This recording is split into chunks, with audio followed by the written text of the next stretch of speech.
Hello friends, welcome to my channel study for you.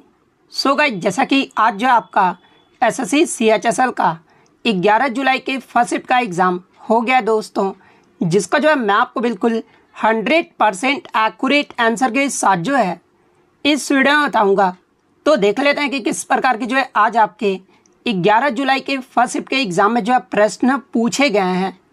उससे पहले एक बात और दोस्तों कि जिन्होंने भी अगर चैनल को सब्सक्राइब नहीं किया है तो एसएससी के किसी भी एग्ज़ाम का रियल एनालिसिस पाने के लिए जो है चैनल को सब्सक्राइब ज़रूर कर दीजिएगा और बगल में ही आपको एक बेल आइकन यानी घंटे का निशान भी दिख रहा होगा, तो आप उसे भी जो है ज़रूर प्रेस कर दीजिएगा। तो चलिए वीडियो को स्टार्ट करते हैं। तो आपका पहला क्वेश्चन आया था कि ईश्वरी प्रसाद किस घराने से संबंधित थे। तो देखिए, अगर ईश्वरी प्रसाद की बात कर ले तो ये जो आपका कथक शास्त्रीय नृत्य से संबंधित है, और अगर इनके घराने की बात कर ले तो ये आपके लखनऊ घराने से संबंधित है। तो लखनऊ घराना आपका यहाँ पे करेक्ट आंसर होगा। नेक्स्ट क्वेश्चन आपका यहाँ पर था कि अनुच्छेद 343 से 351 तक जो है ये किस अनुसूची में है। तो देखिए, अनुच्छेद 343 से 351 तक जो है ये आपके 8वीं अनुसूची में है। तो 8वीं अनुसूची आपका करेक्ट आंसर होगा। इसके अलावा मैं आपको बता दूं कि संविधान के 8वीं अनुसूची में जो है 22 भाषाओं का जो है उल्लेख किया गया है, और वो 22 भाषाएं कौन कौन से हैं। तो पहला आपका असमिया, बांग्ला, गुजराती, हिंदी, कन्नड़, कश्मीरी, कोंकणी, मलयालम, मणिपुरी, मराठी, नेपाली, ओडिया, पंजाबी, संस्कृत, सिंधी, तमिल, तेलुगु, उर्दू, बाडो, संथाली, मैथिली और डोगरी। ये जो आपके 8वीं अनुसूची में जो है 22 भाषाओं को जो उल्लेख है वो किया गया है। लेकिन मैं आपको बता दूं कि जब हमारा संविधान बनकर तैयार हो रहा था ना, यानी संविधान के प्रारंभ में हमारे 8वीं अनुसूची में जो है 14 भाषाओं को ही जो है वो शामिल जो है वो किया गया था। यानी 8 भाषाओं को जो है कब आपका शामिल किया गया था। तो देखिए, मैं आपको बता दूं कि 1967 में जो आपका 21वां संविधान संशोधन हुआ था ना, एग्जाम में प्रश्न पूछा जाता है कि सिंधी भाषा को जो है किस संविधान संशोधन के तहत जो है 8वीं अनुसूची में जो वो जोड़ा गया था। तो देखिए, मैं आपको बता दूं कि 21वां जो संविधान संशोधन हुआ था जो कि आपका 1967 में हुआ था, और इसके द्वारा सिंधी भाषा को जो है 8वीं अनुसूची में जो वो शामिल किया गया था। इसके अलावा मैं आपको बता दूं कि 71वां जो संविधान संशोधन हुआ था ना, जो कि आपका 1992 में हुआ था, और इस अधिनियम के द्वारा जो आपके 3 भाषाओं को जो है 8वीं अनुसूची में जोड़ा गया था। और वो 3 भाषाएं कौन कौन सी है। तो पहला आपका कोंकणी, मणिपुरी और नेपाली भाषा को जो वो शामिल किया गया था। इसके अलावा ये तो आपके 4 भाषाएं जो है वो शामिल कर लिया गया था। इसके अलावा बात कर लेते हैं 4 अन्य भाषाओं को जो है कब शामिल किया गया था। तो देखिए, जो आपका 92 जो संविधान संशोधन अधिनियम हुआ था ना, जो कि आपका 2003 में हुआ था, और 2004 से जो है ये आपका प्रभावी हुआ था, और इनमें जो है आपके बोडो, डोगरी, मैथिली और संथाली, ये 4 भाषाओं को जो है 92 संविधान संशोधन 2004 के माध्यम से जो है इसे 8वीं अनुसूची में जो वो शामिल किया गया था।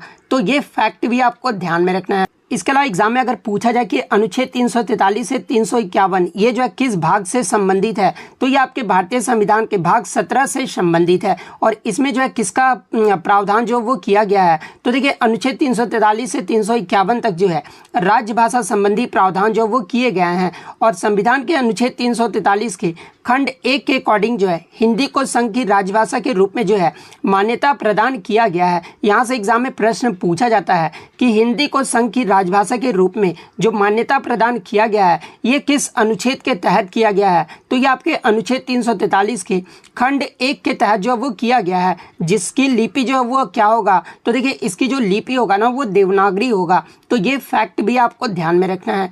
नेक्स्ट क्वेश्चन आपका यहाँ पर आया था कि इनमें से किस वर्तमान खेल पुरस्कार में जो है नगद इनामी राशि जो है वो नहीं दिया जाता है। तो देखिए, मैं आपको बता दूं कि भारतीय खेलों के विकास में उनकी उपलब्धियों और योगदान के लिए जो है एथलीट, कोच या फिर समूह को जो है 6 प्रकार के अलग अलग राष्ट्रीय खेल से जो वो खेल सम्मान जो है वो दिए जाते हैं, और वो 6 अलग अलग राष्ट्रीय खेल सम्मान कौन कौन से हैं। तो देखिए, सबसे ऊपर जो होता है वो आपका मेजर ध्यानचंद खेल रत्न पुरस्कार है। इसके बाद आपका अर्जुन अवार्ड दिया जाता है, द्रोणाचार्य अवार्ड दिया जाता है, मेजर ध्यानचंद अवार्ड दिया जाता है, मौलाना अबुल कलाम ट्रॉफी जिसे माका ट्रॉफी के नाम से भी जाना जाता है, ये ट्रॉफी जो है आपका दिया जाता है, और छठा जो है आपका राष्ट्रीय खेल प्रोत्साहन पुरस्कार जो है ये आपका जो है वो दिया जाता है। और ये 6 जो पुरस्कार है ना, ये आपके खेल मंत्रालय के द्वारा जो वो दिए जाते हैं। तो अगर सबसे पहले हम लोग मेजर ध्यानचंद खेल रत्न पुरस्कार की बात कर ले तो देखिए इसका जो पहले नाम था वो आपका राजीव गांधी खेल रत्न पुरस्कार था, लेकिन आपके अगस्त 2021 में आपका जो इसका नाम बदलकर जो है वो मेजर ध्यानचंद खेल रत्न पुरस्कार जो वो कर दिया गया था। और इसमें विजेता को जो है ये 25 लाख रुपए की इनामी राशि जो वो दी जाती है, यानी इस पुरस्कार में जो आपका विजेता को जो है वो इनामी राशि दी जाती है। तो ये तो आपका सही उत्तर नहीं होगा।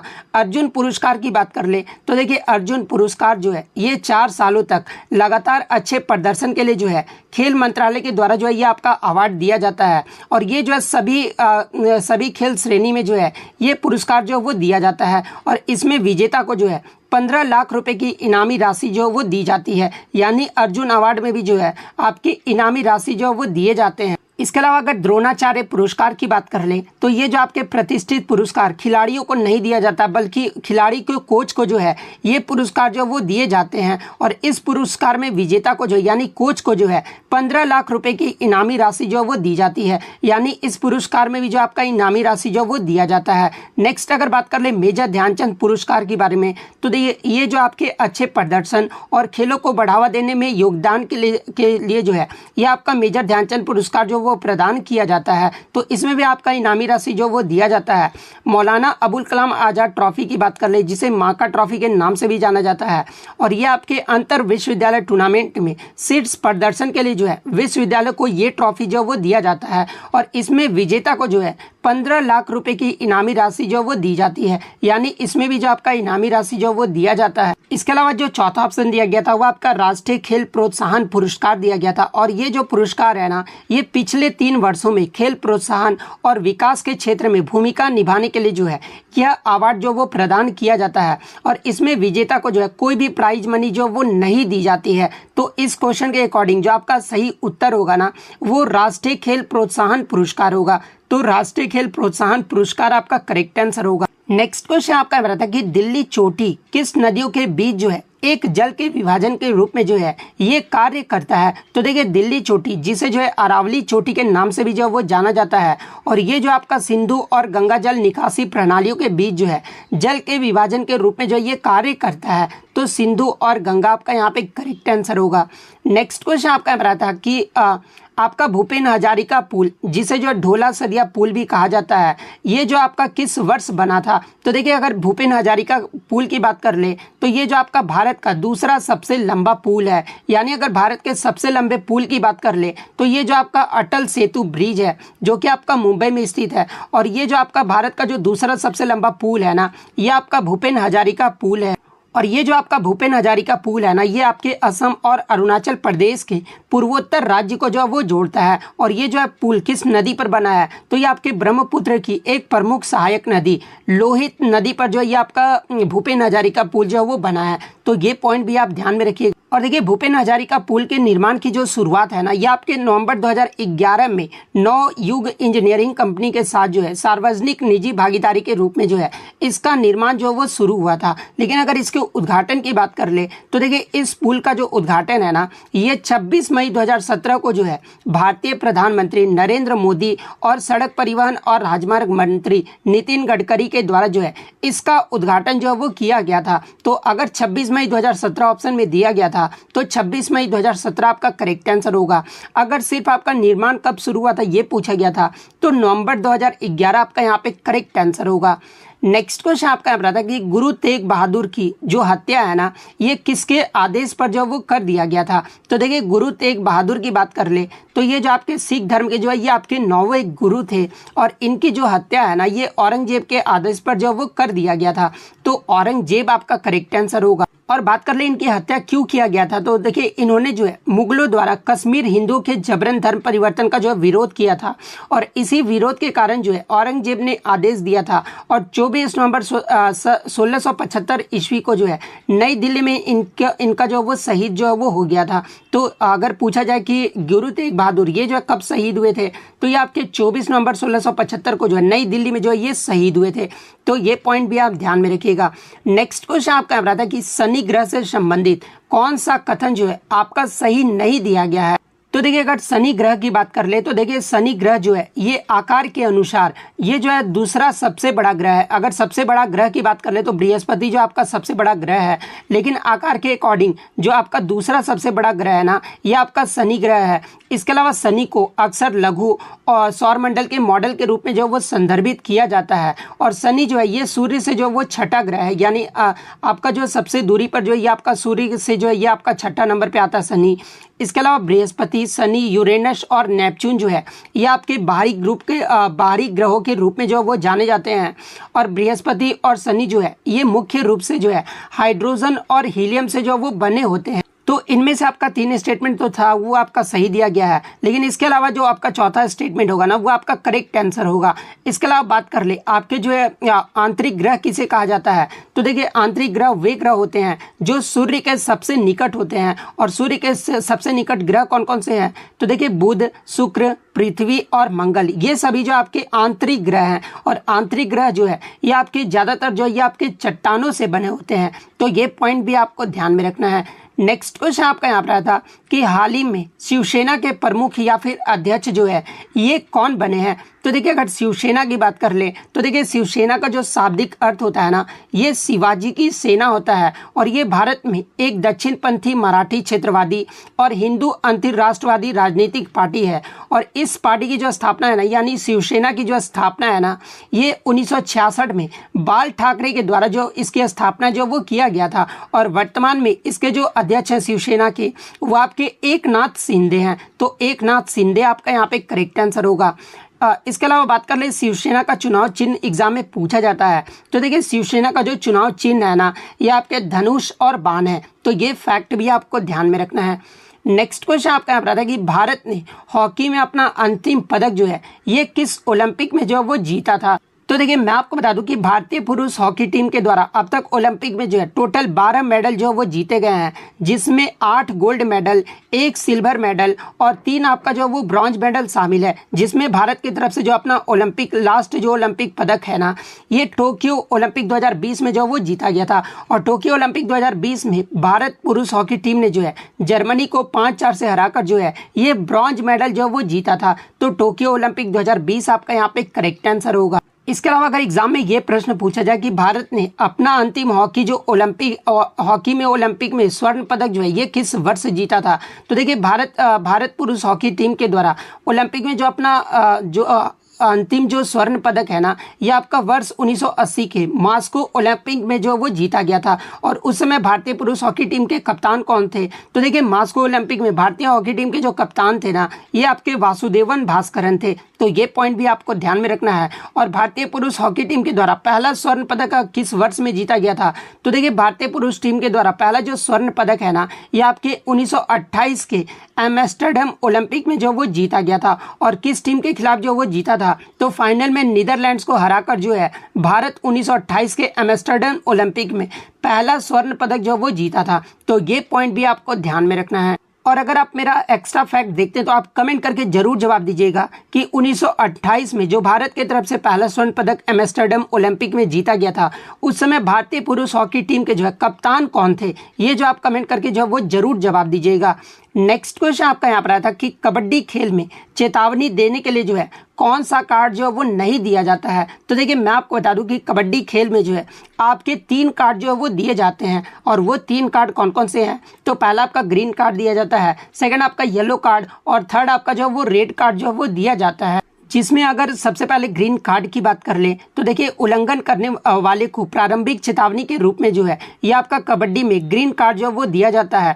येलो कार्ड जो है एक खिलाड़ी को 2 मिनट के लिए जो वो निलंबित कर देता है यदि वे नियमों का उल्लंघन करते हैं या फिर अपनी सीमाओं को जो वो पार कर देते हैं। तो येलो कार्ड के तौर पर जो है इन्हें 2 मिनट के लिए जो वो बैठना होता है, यानी 2 मिनट पर जो है 2 मिनट तक जो है वो कोर्ट में जो वो नहीं आ सकते हैं। इसके अलावा अगर रेड कार्ड की बात कर ले तो देखिए फुटबॉल की तरह जो है किसी खिलाड़ी को अगर लाल कार्ड जो वो दे दिया जाता है तो वो पूरे मैच के लिए जो वो निलंबित हो जाते हैं, यानी पूरे मैच जो वो खेल नहीं सकते। जैसा कि आपको पता है कि कबड्डी में 7 प्लेयर होते हैं और किसी प्लेयर को अगर लाल कार्ड दिखा दिया जाता है तो 6 प्लेयर के साथ ही जो है फिर आपको जो है वो खेलना होता है, तो ये रेड कार्ड का मतलब होता है। तो ये पॉइंट भी आप ध्यान में रखिएगा।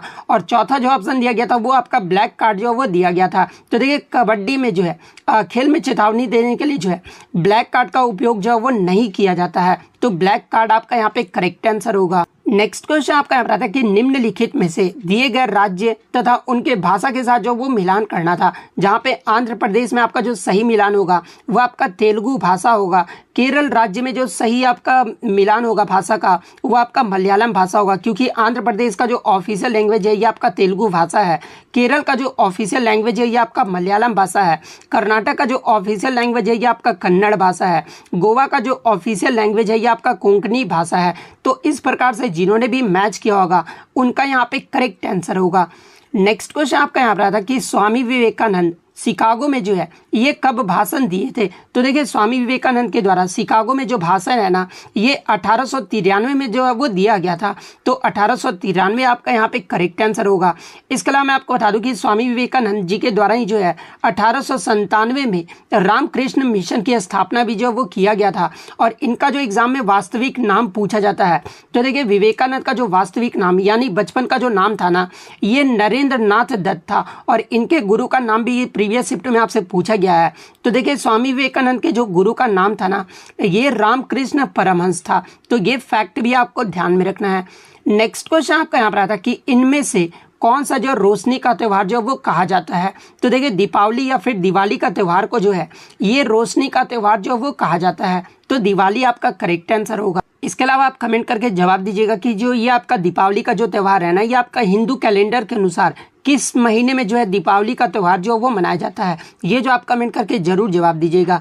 इसके अलावा हनुका भी जो है ये आपका रोशनी का त्यौहार है, लेकिन हनुका जो है ये किस धर्म का त्यौहार है। तो ये आपका यहूदियों धर्म का जो है वो त्यौहार है। तो ये फैक्ट भी आप ध्यान में रखिएगा। कुल्लू दशहरा को भी जो है वो रंगीन का त्यौहार जो वो कहा जाता है। और ये जो आपका कुल्लू दशहरा है ना ये आपके हिमाचल प्रदेश में जो वो लगता है। तो ये फैक्ट भी आप ध्यान में रखिएगा।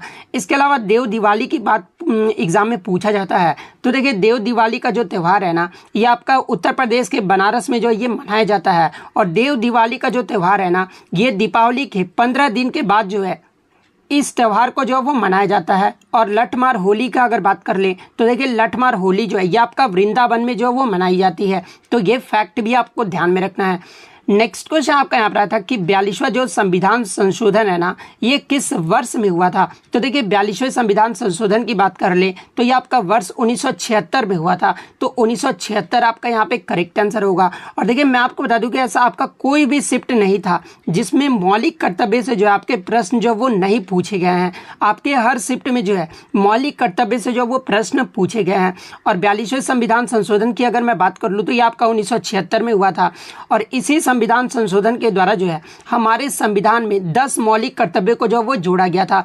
और किस समिति के अनुशंसा पर। तो देखिए मैं आपको बता दूं कि सरदार स्वर्ण सिंह समिति की अनुशंसा पर जो है हमारे संविधान में 8 प्रकार के मौलिक कर्तव्य का सुझाव जो वो दिया गया था। एग्जाम में यहाँ से पूछा गया था कि सरदार स्वर्ण सिंह समिति की सिफारिश पर 42वें संविधान संशोधन 1976 के द्वारा जो है कितने मौलिक कर्तव्य का सुझाव जो है वो दिया गया था। तो 8 मौलिक कर्तव्य का सुझाव दिया गया था। और 2 मौलिक कर्तव्य जो है आपके इंदिरा गांधी सरकार के द्वारा जो वो इम्प्लीमेंट किए गए थे। यानी 42वें संविधान संशोधन के द्वारा जो है आपके 10 मौलिक कर्तव्य को जो वो जोड़ा गया था। और वर्तमान में आपके मौलिक कर्तव्यों की जो संख्या ये आपका 11 है।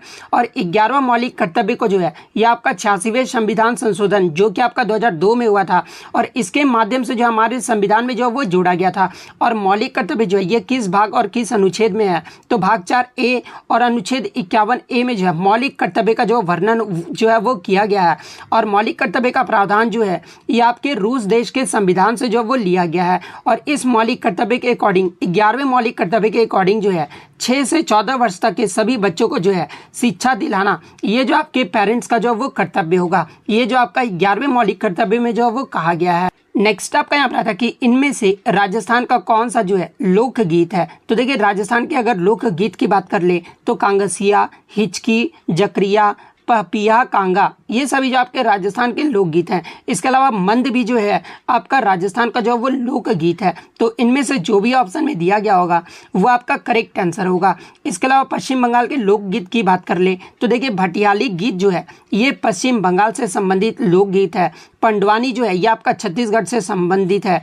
सोहर, बिरहा और फगुआ की बात कर ले तो देखिए सोहर, बिरहा और फगुआ जो है ये आपका बिहार से संबंधित है। कजरी जो है ये आपका उत्तराखंड और उत्तर प्रदेश से संबंधित है। तो ये फैक्ट भी आप ध्यान में रखिएगा।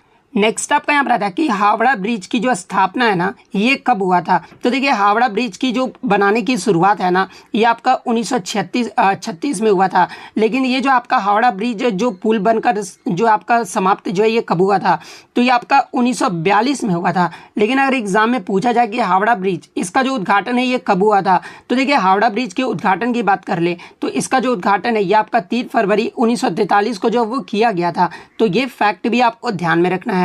नेक्स्ट क्वेश्चन आपका यहाँ पर आता कि 21A अनुच्छेद के अनुसार बच्चों की उम्र सीमा जो है वो क्या होनी चाहिए, या फिर अनुच्छेद 21A ना पूछकर 45 भी पूछा गया होगा तो इसके अकॉर्डिंग जो आपके बच्चे की उम्र सीमा है ना ये 6 से 14 वर्ष का होना चाहिए। तो 6 से 14 वर्ष आपका करेक्ट आंसर होगा।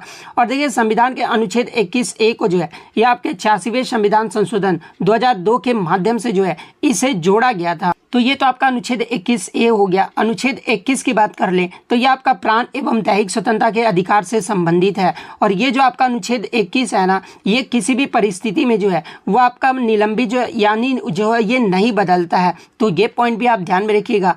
इसके अलावा मैं आपको बता दूं कि भारतीय संविधान में शिक्षा से संबंधित जो है आपके 3 अनुच्छेद में जो वो जिक्र किया गया है। और वो 3 अनुच्छेद कौन कौन से हैं तो पहला आपका अनुच्छेद 21A, सेकंड आपका 45 जो कि आपका DPSP में उल्लेख किया गया है। उसके बाद आपका मौलिक कर्तव्य, ये तो आपका मौलिक अधिकार हो गया, ये आपका DPSP हो गया। और ये आपका मौलिक कर्तव्य हो गया। मौलिक कर्तव्य में अनुच्छेद 51A जो है 11वें मौलिक कर्तव्य में जो है इसका जिक्र जो है वो किया गया है। नेक्स्ट आपका यहाँ पर आता है कि भारत और पाकिस्तान के बीच सीमा रेखा को जो है ये क्या कहते हैं। तो देखिए भारत और पाकिस्तान के बीच सीमा रेखा को जो है ये आपका रेड क्लिफ रेखा जो है वो कहा जाता है। तो रेड क्लिफ रेखा आपका करेक्ट आंसर होगा। और देखिए इनके बीच सीमा का जो निर्धारण है ये किसके नाम पर जो है वो रखा गया था तो ये आपके सिरिल रेड क्लिफ के नाम पर जो वो रखा गया था। तो ये फैक्ट भी आपको ध्यान में रखना है। इसके अलावा 49वीं समानांतर रेखा की बात कर ले तो ये जो आपका अमेरिका और कनाडा को जो है ये आपस में अलग करता है। तो ये पॉइंट भी आप ध्यान में रखिए। और इससे प्रीवियस शिफ्ट में आपसे पूछा गया था कि 10 डिग्री जो चैनल है ना ये आपका किससे किससे अलग करता है। तो देखिए 10 डिग्री चैनल की बात कर ले तो ये आपका अंडमान और निकोबार द्वीप समूह को जो है आपस में अलग करता है। तो ये पॉइंट भी आप ध्यान में रखिएगा। नेक्स्ट आपका यहाँ पर कि राज दरबार में कौन सा नृत्य जो है वो किया जाता है। तो देखिए राज्य दरबार में जो है ये आपका कथक नृत्य जो है वो किया जाता है। तो कथक आपका करेक्ट आंसर होगा। और कथक जो है ये आपका उत्तर प्रदेश राज्य का जो है एक शास्त्रीय नृत्य है। तो ये फैक्ट भी आप ध्यान में रखिएगा। नेक्स्ट आपका यहाँ पर आता कि फिस्कल पॉलिसी यानी राजकोषीय नीति से जो है आपके स्टेटमेंट बेस्ड जो है वो प्रश्न पूछे गए थे। और पूछा गया था कि इनमें से कौन सा स्टेटमेंट जो है आपका सही दिया गया है। तो देखिए अगर राजकोषीय निधि की बात कर ले तो देखिए इसका जो मतलब होता है ना सरकार अपने खजाने से क्या खर्च करना चाहती है और किस तरह से टैक्स लगाकर राजस्व हासिल करने की इच्छुक है।